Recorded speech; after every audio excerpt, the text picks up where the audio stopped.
from those recommendations is the next step, right? And then the next step is what does that mean for a school district like us? So it'll be interesting to see. I'm starting to go to webinars and stuff to listen to what people are doing to sift through the 380-page report and to see what it means for all of us.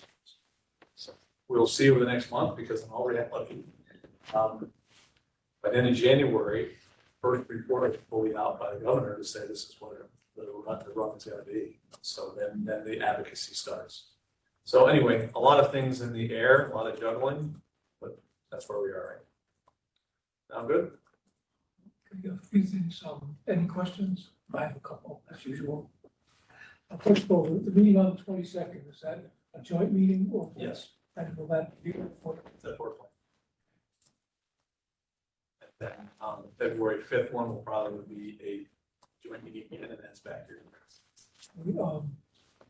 Another question, just Lori and to you as well. What's the sense you get from the advisory committee in terms of the attitude and feelings about the merger? I think overall people are seeing the big picture.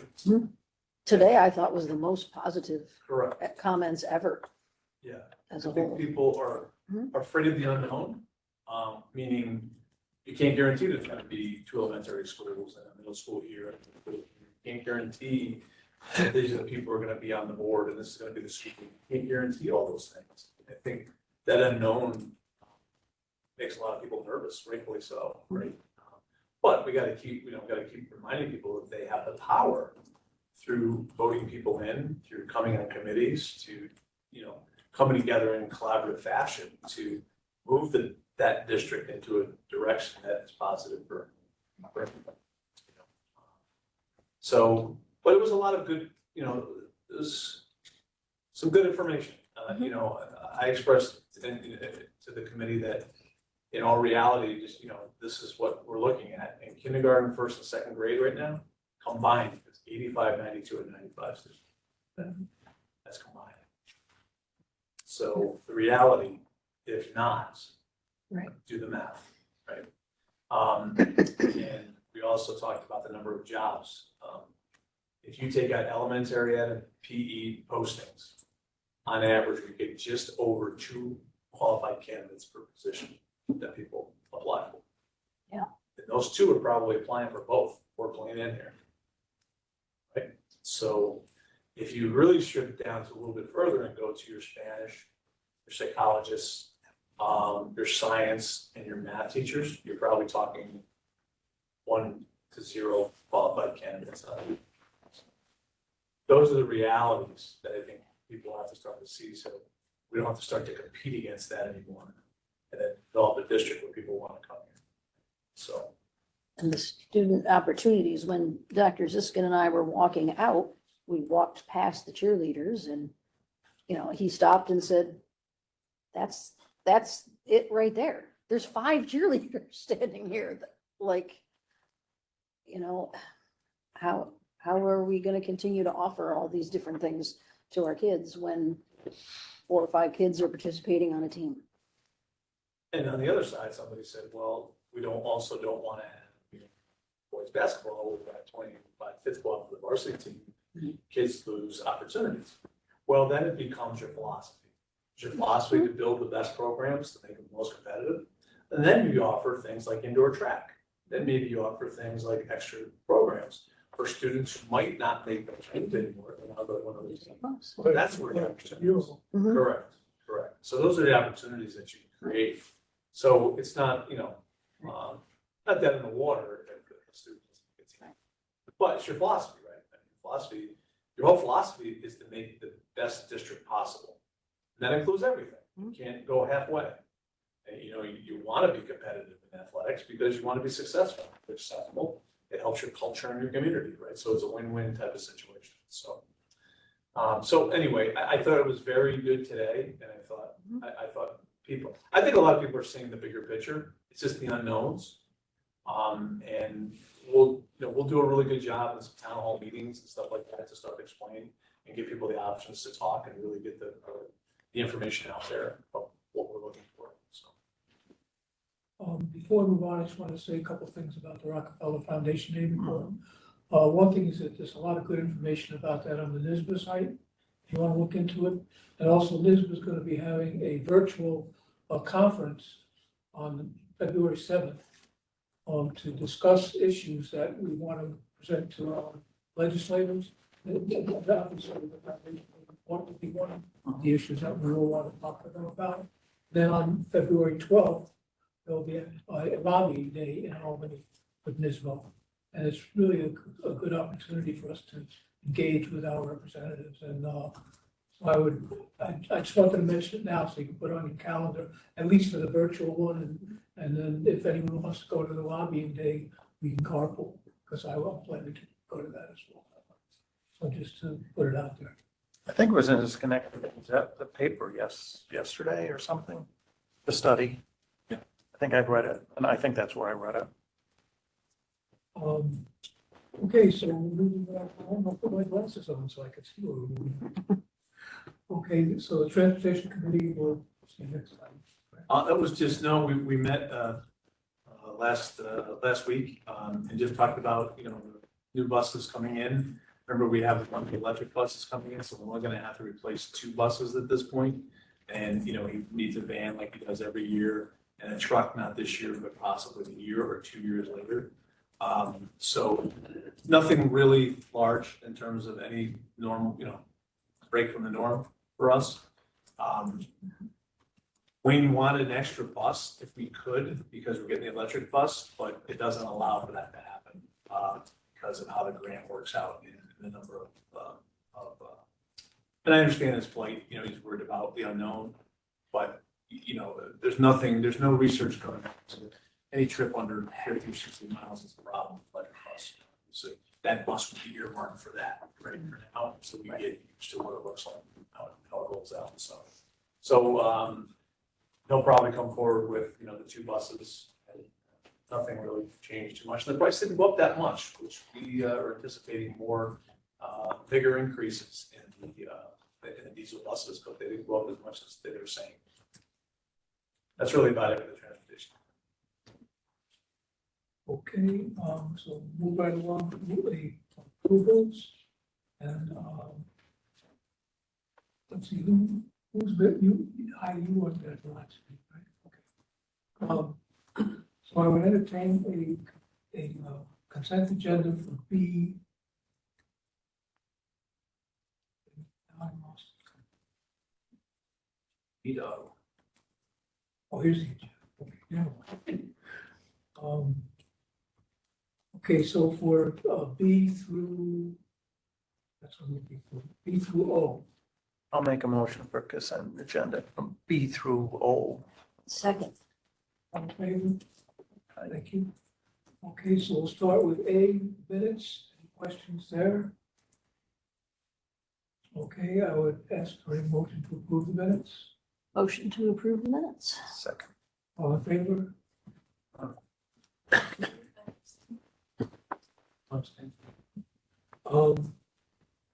And then we'll go on to bills. Any questions there?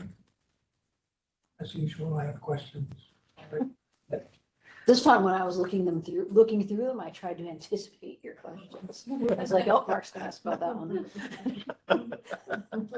Okay, so first one is 66-243, Marsh USA LLC, 7.4 thousand. That's our cybersecurity insurance. Cybersecurity. And then 66-258, Philtrek Corporation, 3.7. That's Wayne's. It has to do with the bus garage. It's supplies of some sort. I can't remember off the top of my head. And then 66-263, Contract Paper Group, 13,000. That's our big paper order for the year. We use $13,000 worth of paper. Yeah, it's like every year and a half, maybe. A lot of paper. Okay, then we got 66-217, Stadium Systems, 6,000. Probably football reconditioning. It's football. Hey, football reconditioning program. Don't get me Reconditioning helmets and short guys. They do that every year. Okay. Then the last one is number 67, Schoolhouse Construction Services, 51,000? That's our Maple syrup. construction manager. That's your syrup. That was your maple syrup. $51,000. Okay, so move on to budget transfers. Any questions there? Again, I have a question. My question was, there was a transfer of $414,000, 414 $1,000 from Social Security. Yeah, that's basically to do a purchase order. I have to move money around to redo the purchase order for the electric bus. So it's just to What is move the it, Social Security pool that we have? What is it's that? moved back now. So I really didn't take it from there. I had to move it back. It's just to do a purchase order and then I moved it back. Because that's our contribution to the staff Social Security. Is that it? Yeah, that's just the budget. This is the title of it. She just had to move money to make it clear for the. Yeah, like when I do a purchase order, if there's no So money in people there. aren't gonna be forward losing their doesn't Social do Security it. back. No. That's all. Money's been. No. Okay, that's it for that, and then moving on to the treasurer's report. Any questions there? Okay, and again, Next, reserve plan. no, here's my question. First of all, we have 3 money market accounts, and 2 of them are wonderful. One is getting 7% and the other's getting 9%. And, you know, that's pretty incredible, but then we have another one that's only getting 2%. It's because of the amounts. What? Because of the amount, it's lower. But it's $4 million. Which one? That's all you get. It's a capital fund and the money market. And I mean, I know I go to Key Bank and I got a money market, you know, a CD for 4%, and I didn't have anything close to $4 million. I was just wondering why that one is. Yeah, so low. I don't know. It could be because of the, like the daily amount changes.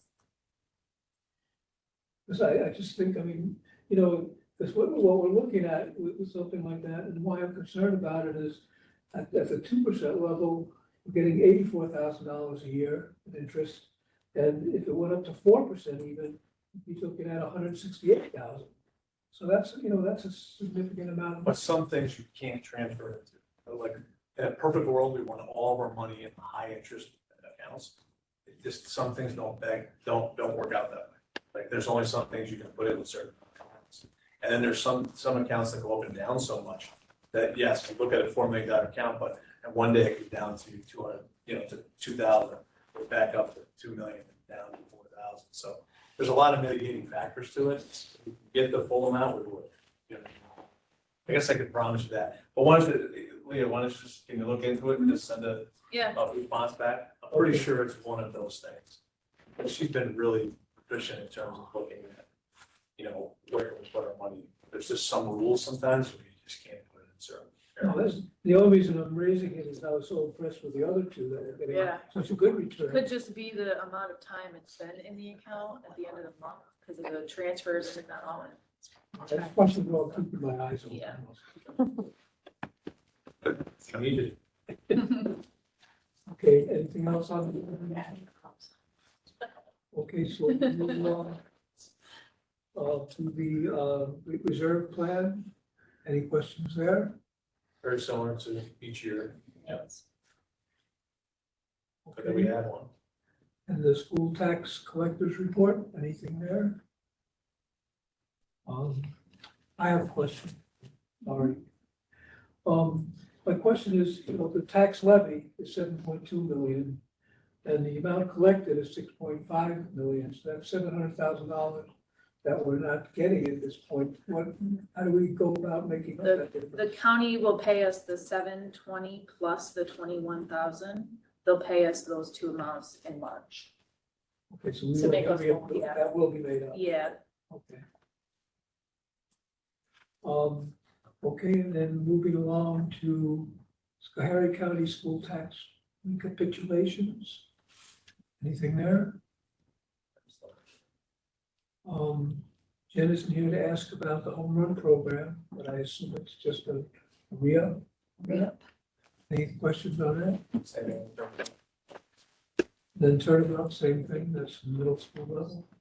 Then, the use of facilities, Montgomery County. Any questions there? Okay. Agreement with the Fort Plains Central School District. That's for the Honda, yeah. No. We had a student come through, they passed it. I'm sorry, not five, but you're right, five, Yeah. nine, kind of.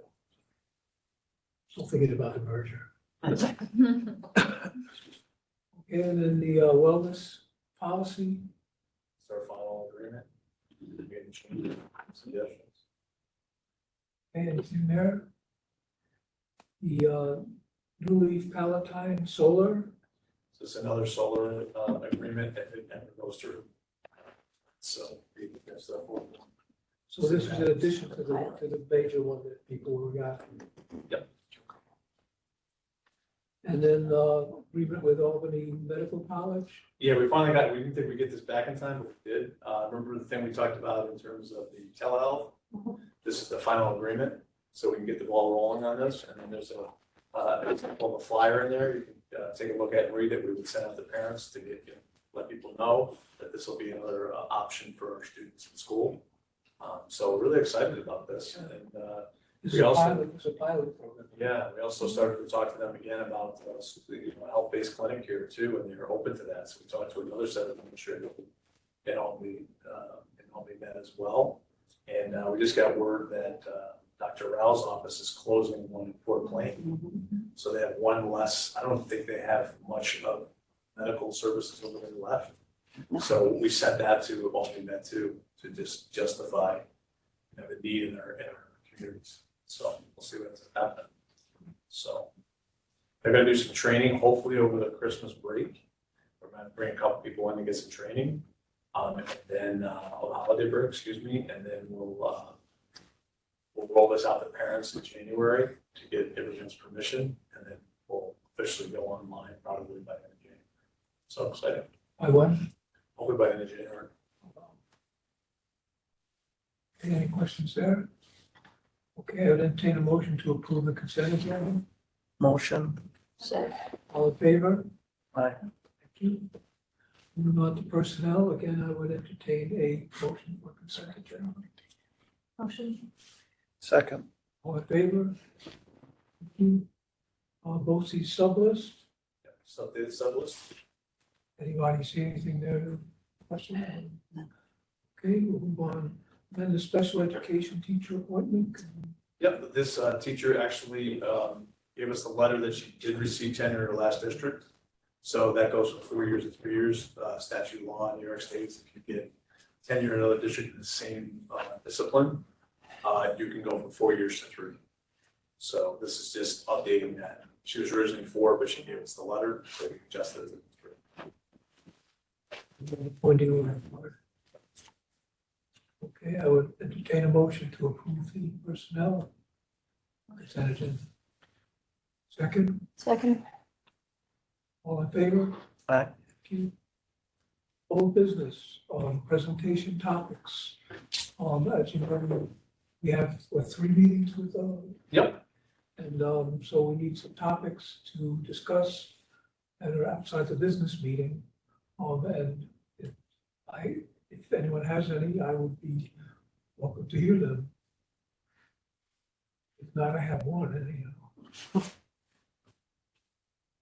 Well, one I would suggest is, I would call it models for student empowerment and educational input. And I would, what that would be about would be, looking out there and seeing what kinds of different models there are in the universe, to help empower students and increase their input on their education and their feedback on their education. Because I think it would be really interesting to see, how that's coming about in different places. And maybe there's some things that we might be able to incorporate in our district as well to, to improve their input and their empowerment.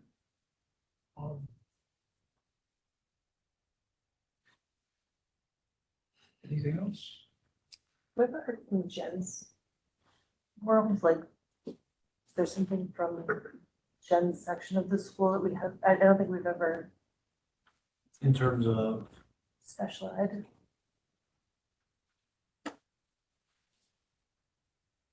Is there anything, I don't know, I'm just thinking like who we haven't heard from yet, that's all. Right. Yeah, trying to think of what, you know, if you want to draw it down, say special ed, that could be many things. Co-teaching models, maybe? Yeah. How we're doing with the co-teaching models? Sure. You know, in terms of, just put a lot of work. Whatever you into think that. is valuable, I don't know, Yeah. which is probably, No, I a think. good you guys indication. agree with that? I think A lot of co-teaching, work, that's what I was thinking as you were talking Couple about. summers in Yeah. terms of trainings and stuff like that, so teachers actually going in, co-teaching with, you know, general ed teachers. And that's actually something the public tends to comment on sometimes of, oh yeah, they got 2 teachers in every room, you know, or and things like that. So the more information we can have to answer that kind of thing, Yeah. Mhm. you know, Co-teaching. is helpful. I like it. Okay. Okay, is another, there any other section we haven't heard from? We've done so many of these now, I can't. another one that I was thinking of is to have a thing on civic engagement. And have like a report back on what their, you know, the whole idea of that is, you know, portrait of a graduate kind of thing to get them, you know, to learn some of the things in the real world, the skills and the things that they would need to, you know, incorporate. And I'd love to hear some report backs on that and, you know, some from students and as well teachers and, you know, just see what kind of effect that's having, if any, on, You mean like the volunteer stuff? yeah. Oh, gotcha. Well, what about the seal of civic readiness? Could we Phil's gonna hear talk, I mean, we have, what are those steps and what did the Yeah. kids have to do to earn it? and the social, I mean, that might be good. The social studies department really has it that every kid who goes 9 through 12 will graduate with a seal of civic readiness, just baked into Wow. the curriculum. So Mhm. that might be an interesting thing to hear about. Let's talk about skills to the readiness and the volunteers. And just, you know, we've never really heard firsthand about that stuff, and I would be interested if everyone else agrees. All right, so we're gonna do do that in March. Do the co-teaching model in April, and we'll do the model of student empowerment in May. Sound good? Okay. All right. Um, Okay, go to Zach real quick and. Emergency study workshop joint meeting. Oh, regular yeah, meeting. just a reminder for all the meetings. If you click that, it'll give you the dates, and times. stuff. Okay. Yeah. Okay, so with that, I would motion to go into, I will motion to go into exec. Second. all in favor? Have a wonderful weekend. Thank I you. don't see you, have a wonderful weekend. You No motion, Thank you. administrators get to go home. Yes. And you as well.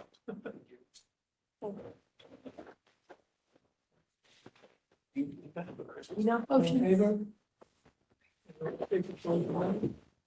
you bet, Good holiday, everyone. definitely You guys too. going home. oh, yes.